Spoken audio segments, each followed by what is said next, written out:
Hello नमस्कार दोस्तों, मेरा नाम है ओम प्रकाश और स्वागत है आप सभी का SR द वेस्ट वे में। तो आज की इस वीडियो में जो 3 मौलिक अधिकार बच गए थे हम उसे कवर करेंगे। इसे पिछली वीडियो में मैंने जो पहले 3 मौलिक अधिकार हैं उन्हें कवर कर दिया है, आप उसे ज़रूर देख लेना। आज की इस वीडियो में हम जो बाकी के 3 मौलिक अधिकार हैं उन्हें डिटेल में कवर करेंगे उदाहरण के साथ, और साथ ही साथ मैं आपको जो सुप्रीम कोर्ट के द्वारा 5 प्रकार के रिट जारी किए जाते हैं उसे भी इसी वीडियो में कवर करूँगा। तो यह वीडियो आपके लिए काफ़ी इम्पोर्टेंट होने वाली है। चलिए बिना देरी किए हुए वीडियो को शुरू करते हैं। तो चलिए वीडियो की शुरुआत करते हैं और सबसे पहले देखते हैं कि चौथा मौलिक अधिकार कौन सा है।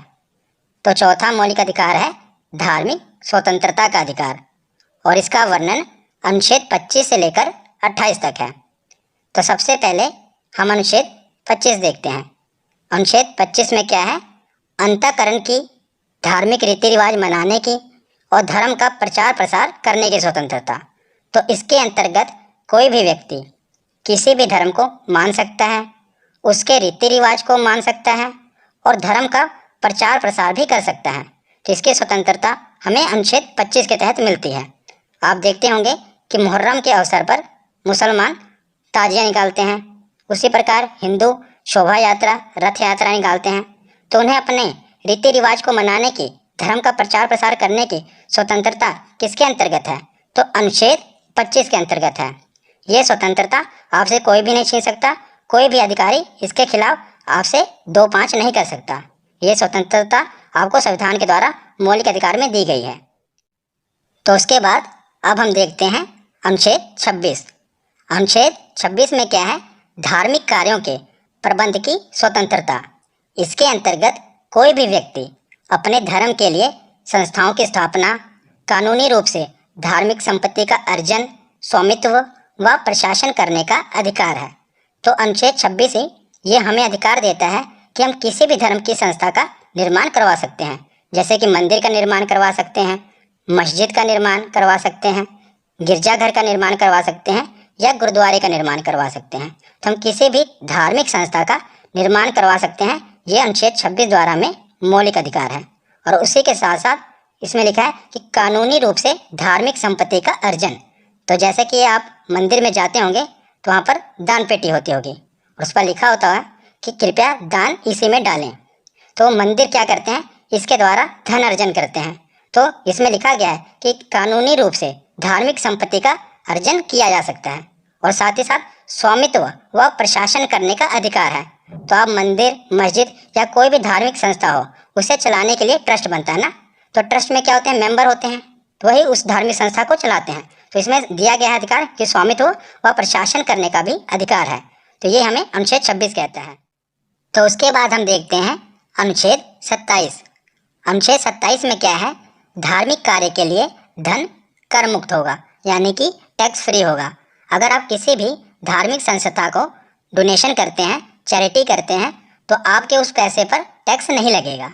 राज्य किसी भी व्यक्ति को ऐसे कर देने के लिए बाध्य नहीं कर सकता जिसकी आय किसी विशेष धर्म अथवा धार्मिक संप्रदाय की उन्नति या पोषण के लिए व्यय की गई हो। तो आप अगर किसी भी धार्मिक संस्था को दान करेंगे तो आपके उस धन पर टैक्स नहीं लगेगा। ये अनुच्छेद 27 कहता है। और वो धार्मिक संस्था जो है, जो मंदिर है या मस्जिद है, उसके पास भी जो धन या संपत्ति है उस पर भी टैक्स नहीं लगेगा। ये अनुच्छेद 27 कहता है। तो अनुच्छेद 27 के बाद अब हम देखते हैं अनुच्छेद 28। अनुच्छेद 28 में क्या है? सरकारी खर्च से चलने वाले संस्थान में धार्मिक शिक्षा नहीं दी जाएगी। तो इसके अंतर्गत सरकारी खर्च से चलने वाले किसी भी शिक्षण संस्थान में कोई धार्मिक शिक्षा नहीं दी जाएगी। ऐसे शिक्षण संस्थान अपने विद्यार्थियों को किसी धार्मिक अनुष्ठान में भाग लेने या किसी धर्म उपदेश को जबरदस्ती सुनने हेतु बाध्य नहीं कर सकते। तो अनुच्छेद 28 ये कहता है कि जो भी सरकारी स्कूल है, यानी कि सरकारी शिक्षण संस्थान है, वो किसी भी प्रकार की धार्मिक शिक्षा नहीं देंगे और ना ही किसी भी प्रकार के धर्म के उपदेश को जबरदस्ती सुनने हेतु बाध्य कर सकते हैं। तो ये अनुच्छेद 28 कहता है। तो धार्मिक स्वतंत्रता के अधिकार के बाद अब हम देखते हैं 5वां मौलिक अधिकार। 5वां मौलिक अधिकार कौन सा है? संस्कृति एवं शिक्षा संबंधी अधिकार। तो इसका वर्णन अनुच्छेद 29 से 30 में है, यानी कि इसके दो ही महत्वपूर्ण अनुच्छेद हैं, 29 और 30। तो सबसे पहले हम देखते हैं अनुच्छेद 29। तो अनुच्छेद 29 में है अल्पसंख्यक वर्गों के हितों का संरक्षण। वेरी इंपॉर्टेंट, कई बार एग्जाम में पूछा गया है कि अल्पसंख्यक वर्गों के हितों का संरक्षण ये किस अनुच्छेद में है, बहुत बार एग्जाम में पूछा गया है। तो इसका वर्णन अनुच्छेद 29 में है। अब मैं आपको ट्रिक से बताऊंगा कि इसे याद कैसे करना है। तो जो संविधान के महत्वपूर्ण अनुच्छेद हैं जितने भी हैं, ये मैंने एक वीडियो में कवर कर रखे हैं और मैंने आपको उसमें ट्रिक से बताए हुए हैं कि कैसे उसे याद करना है। अगर आपने वो वीडियो नहीं देखी तो मैं ऊपर आई बटन में उसका लिंक दे दूंगा, आप वो वीडियो जरूर देख लेना। तो उसमें मैंने ये भी बताया था कि इसे याद कैसे करना है अनुच्छेद 29 को, कि ये अल्पसंख्यक से रिलेटेड है। तो आज भी मैं बता देता हूँ क्योंकि इसका जिक्र है। तो मैंने उस समय आपको बताया था उस वीडियो में कि हम एक इमेज से इसे याद करेंगे, क्योंकि अगर आप कोई भी चीज़ पिक्चर से याद करते हो तो आप ज़्यादा देर तक याद रख सकते हो। तो इसे हम देखते हैं कि अनुच्छेद 29 कैसे अल्पसंख्यक से रिलेटेड है, ये कैसे याद करेंगे। तो उस समय मैंने आपको बताया था कि जो 2 है, इसकी इमेज ऐसी है, आप अपने दिमाग में ऐसे कॉन्सेंट्रेट करें कि जो 2 है ये ऐसे लग रहा है कि एक झुका हुआ व्यक्ति है, मतलब एक गिड़गिड़ा रहा व्यक्ति है। तो जब संविधान नहीं बना था उस समय जो माइनॉरिटी थी, यानी कि जो अल्पसंख्यक थे, वो भी अपने अधिकारों के लिए गिड़गिड़ा रहे थे, मतलब झुके हुए थे। पर जैसे ही संविधान में उन्हें मतलब पावर दी गई, अल्पसंख्यक वर्गों के हितों का संरक्षण किया गया, संविधान बना, तो वो उठकर खड़े हो गए। अब वो सीना चौड़ा करके खड़े हो गए। पहले वो झुके हुए थे, तो जो 2 है ये ऐसे लग रहा है ना कि झुका हुआ व्यक्ति है, पर जैसे ही उनको अधिकार मिले तो वो खड़े हो गए। तो 9 जो है ऐसा लग रहा है कि खड़ा हुआ व्यक्ति है। तो इस प्रकार आप इमेज से याद कर सकते हैं कि जो अनुच्छेद 29 है ये अल्पसंख्यक के हितों से संरक्षण से रिलेटेड है, क्योंकि ये कई बार एग्जाम में पूछा गया है। उस समय आपको ऑप्शन में आएगा 26, 27, 28 अनुच्छेद। तो आप कैसे देखेंगे अनुच्छेद 29 आएगा, तो आपको कैसे पता चलेगा? तो आपके दिमाग में ये इमेज क्लिक करेगी कि जो अनुच्छेद 29 है ये अल्पसंख्यक के वर्गों के हितों के संरक्षण से रिलेटेड है। तो अब देखते हैं इसके अंतर्गत है क्या। तो इसके अंतर्गत कोई भी अल्पसंख्यक वर्ग अपनी भाषा, लिपि, संस्कृति को सुरक्षित रख सकता है और केवल भाषा, जाति, धर्म के आधार पर उसे किसी भी शैक्षिक संस्था में प्रवेश करने से नहीं रोका जाएगा। तो मतलब किसी भी भाषा, जाति, धर्म के आधार पर कोई भी व्यक्ति को शैक्षिक संस्थानों यानी कि स्कूल, यूनिवर्सिटी में प्रवेश करने से नहीं रोका जाएगा, ये अनुच्छेद 29 कहता है। तो अनुच्छेद 29 के बाद अब हम देखते हैं अनुच्छेद 30। अनुच्छेद 30 में क्या है? अल्पसंख्यक वर्गों को अपने शिक्षा संस्थाओं की स्थापना और प्रशासन करने का अधिकार है। तो हमने अनुच्छेद 28 में पढ़ा था कि सरकारी खर्चे से चलने वाले शैक्षिक संस्थानों में धार्मिक शिक्षा नहीं दी जाएगी, मतलब कि जो भी सरकारी स्कूल हैं उसमें धार्मिक शिक्षा नहीं दी जाएगी। पर अनुच्छेद 30 ये कहता है कि कोई भी अल्पसंख्यक वर्ग अपनी पसंद की शैक्षणिक संस्था चला सकता है और सरकार उसे अनुदान देने में किसी भी तरह का भेदभाव नहीं करेगी, मतलब सरकारी खर्च से ही वो चलेगा। उदाहरण के लिए मदरसा हो गया, संस्कृत विद्यालय होगा, तो हम मदरसा चला सकते हैं, संस्कृत विद्यालय भी खोल सकते हैं, ये छूट हमें देता है अनुच्छेद 30। तो कोई भी अल्पसंख्यक वर्ग ये चला सकता है और उसे सरकारी खर्च मतलब कि सरकार के द्वारा तनख्वाह भी मिलेगी। तो ये अनुच्छेद 30 कहता है। तो संस्कृति और शिक्षा संबंधी अधिकार के बाद अब हम देखते हैं छठा मौलिक अधिकार। तो ये है संवैधानिक उपचारों का अधिकार। इसका वर्णन अनुच्छेद 32 में है। तो इससे पहले हमने अनुच्छेद 29 देखा, 30 देखा, उसके बाद मैं आपको बता रहा हूँ अनुच्छेद 32। तो हमने अनुच्छेद 31 नहीं देखा। क्यों? क्योंकि अनुच्छेद 31 में संपत्ति के अधिकार का वर्णन है और इसे पिछली वीडियो में मैंने आपको बताया था कि जो संपत्ति का अधिकार है इसे मौलिक अधिकार से खत्म करके कानूनी अधिकार बना दिया गया है। इसीलिए हम इस वीडियो में संपत्ति का अधिकार नहीं पढ़ेंगे, क्योंकि वो अब कानूनी अधिकार है। इस वीडियो में हम मौलिक अधिकार कवर कर रहे हैं। तो संवैधानिक उपचारों के अधिकार को डॉक्टर भीमराव अंबेडकर ने संविधान का हृदय और आत्मा कहा है। तो कई बार एग्जाम में पूछा जाता है कि संविधान का हृदय और आत्मा किस अनुच्छेद को कहा जाता है। तो अनुच्छेद 32 को संविधान का हृदय और आत्मा कहा जाता है। Heart and soul of Indian constitution article 32 को कहते हैं। इसे मूल अधिकारों का संरक्षक कहा जाता है, क्योंकि अगर आपके मौलिक अधिकारों का हनन होता है तो आप सीधा डायरेक्ट सुप्रीम कोर्ट जा सकते हैं। वैसे आप किसी भी केस में डायरेक्ट सुप्रीम कोर्ट नहीं जा सकते, पहले आप डिस्ट्रिक्ट कोर्ट जाएंगे, फिर हाई कोर्ट जाएंगे, फिर सुप्रीम कोर्ट जाएंगे। पर अगर आपके मौलिक अधिकारों का हनन होता है तो अनुच्छेद 32 के तहत आप सीधा ही सुप्रीम कोर्ट जा सकते हैं। इसीलिए इसे संविधान का हृदय और आत्मा कहा गया है। सुप्रीम कोर्ट व्यक्ति के मूल अधिकारों को सुरक्षित करने के लिए रिट जारी करता है। तो जो मूल अधिकारों को सुरक्षित करने के लिए सुप्रीम कोर्ट द्वारा जो ऑर्डर दिया जाता है उसे रिट कहते हैं।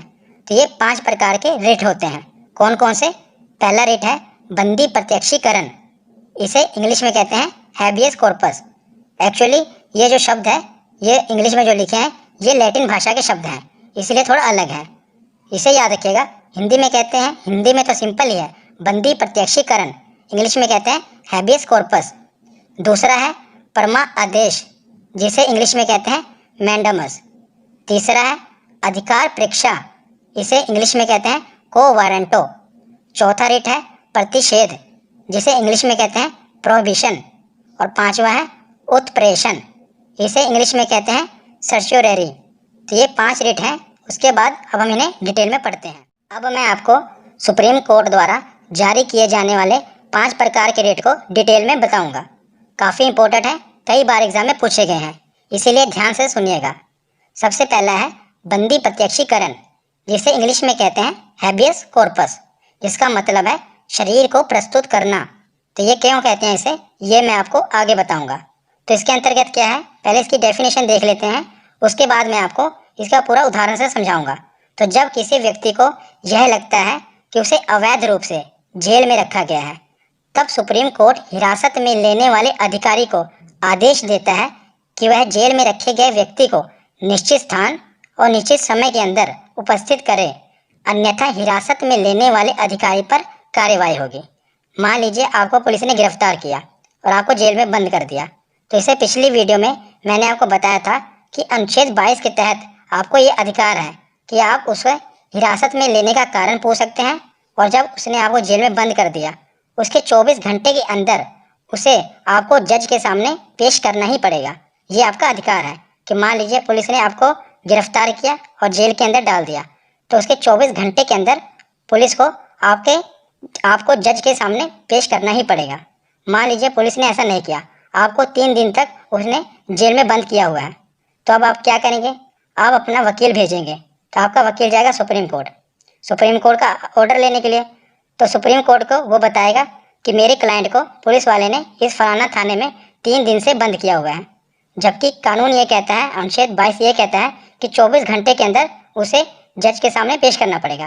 पर पुलिस वाले ने ऐसा नहीं किया, तो सुप्रीम कोर्ट का जज क्या कहेगा? वो सीधा ही रिट जारी कर देगा, मतलब कि ऑर्डर जारी कर देगा बंदी प्रत्यक्षीकरण के तहत, मतलब कि हैबियस कॉर्पस के तहत।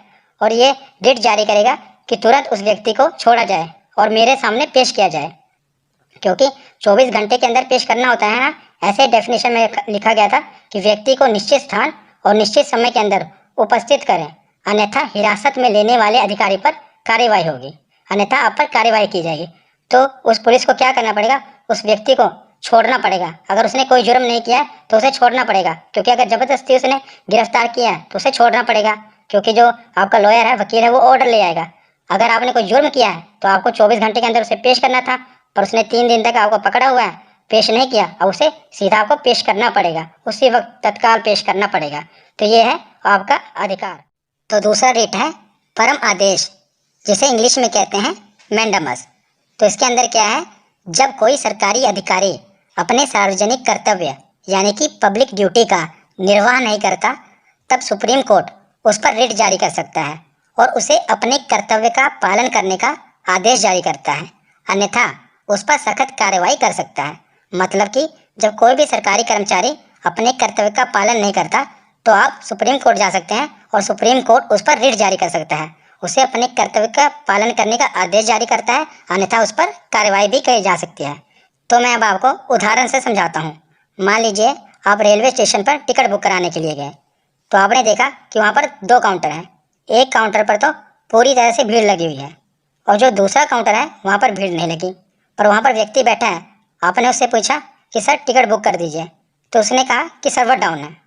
आपने देखा जो दूसरा सिस्टम है वो तो चल रहा है, पर इस व्यक्ति का सिस्टम नहीं चल रहा, और आपका वहाँ पर रोज़ आना जाना है। तो दूसरे दिन आप गए, दूसरे दिन भी आपने यही दृश्य देखा कि एक जगह तो पूरी लाइन लगी हुई है और जो दूसरा काउंटर है वो खाली है।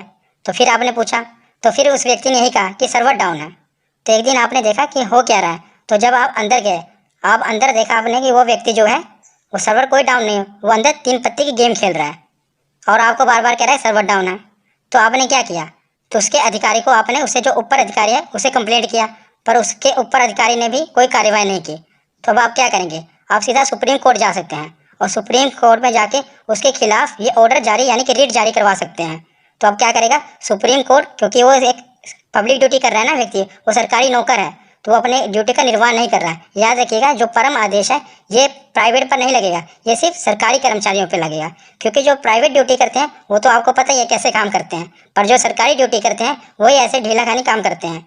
तो आप क्या करवा सकते हैं, सुप्रीम कोर्ट द्वारा उस पर रिट जारी करवा सकते हैं। तो सुप्रीम कोर्ट एक ऑर्डर जारी करेगा, जो उससे ऊपर का अधिकारी है उसे कहेगा कि इसके खिलाफ तुरंत एक्शन लो, तो उसको तुरंत उसके खिलाफ एक्शन लेना पड़ेगा, क्योंकि सुप्रीम कोर्ट द्वारा रिट जारी किया गया है। तो याद रखिएगा, जब कोई भी सरकारी कर्मचारी अपने ड्यूटी का निर्वाह नहीं कर रहा है तो आप उसके खिलाफ सुप्रीम कोर्ट जा सकते हैं। उसके बाद तीसरा रिट है अधिकार परीक्षा, जिसे इंग्लिश में कहते हैं को वारंटो। तो इसमें क्या है, यह रिट तब जारी किया जाता है जब कोई व्यक्ति गैर कानूनी तरीके से कोई सरकारी पद प्राप्त कर लेता है।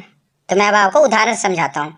मान लीजिए आप सरकारी नौकरी की तैयारी कर रहे हैं और आपके पड़ोस में भी एक लड़का सरकारी नौकरी की तैयारी कर रहा है, और एक दिन क्या हुआ, उसने आपका दरवाज़ा खटखटाया और मिठाई का डब्बा लेकर आ गया। आपने पूछा क्या हुआ, किस खुशी में, तो उसने कहा मेरी सरकारी नौकरी लग गई है। तब आपने देखा, उसका रोल नंबर चेक किया, आपने देखा ये तो फेल है, फिर इसकी सरकारी नौकरी कैसे लग गई।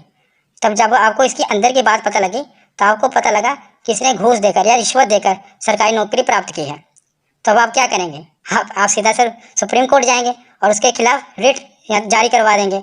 तो सुप्रीम कोर्ट क्या करेगा, जिस डिपार्टमेंट में उसकी नौकरी लगी है उस डिपार्टमेंट के अधिकारी को अपना ऑर्डर देगा कि मुझे इसके CBT 1 के नंबर बताओ, CBT 2 के नंबर बताओ कितने हैं, इंटरव्यू में इसके कितने नंबर लगे, मतलब पूरी तरह से सुप्रीम कोर्ट जांच करेगा। और जब उसे पता चलेगा कि इसने गैर कानूनी तरीके से सरकारी पद प्राप्त किया है तो उसे जेल में कर देगा और फाइन अलग से लगेगा। तो यह है अधिकार परीक्षा यानी कि को वारंटो। जब गैर कानूनी तरीके से कोई भी व्यक्ति सरकारी पद प्राप्त कर लेता है तो उसके खिलाफ सुप्रीम कोर्ट रिट जारी कर सकता है। तो उसके बाद चौथा रिट है प्रतिषेध, जिसे इंग्लिश में कहते हैं प्रोहिबिशन। यह आदेश सर्वोच्च न्यायालय तथा उच्च न्यायालय द्वारा निम्न न्यायालय को जारी किया जाता है। तो याद रखिएगा, सर्वोच्च न्यायालय और उच्च न्यायालय ये निम्न न्यायालय को जारी कर सकते हैं और आदेश दिया जाता है कि इस मामले में अपने यहाँ कार्रवाई ना करें क्योंकि यह मामला उनके अधिकार क्षेत्र के बाहर है। तो कोई भी मामला अगर जो निम्न न्यायालय है उसके अधिकार क्षेत्र के बाहर है तो जो उच्च न्यायालय और सर्वोच्च न्यायालय ये ऑर्डर दे सकते हैं कि आप इस मामले को ऊपर कोई कार्रवाई ना करें।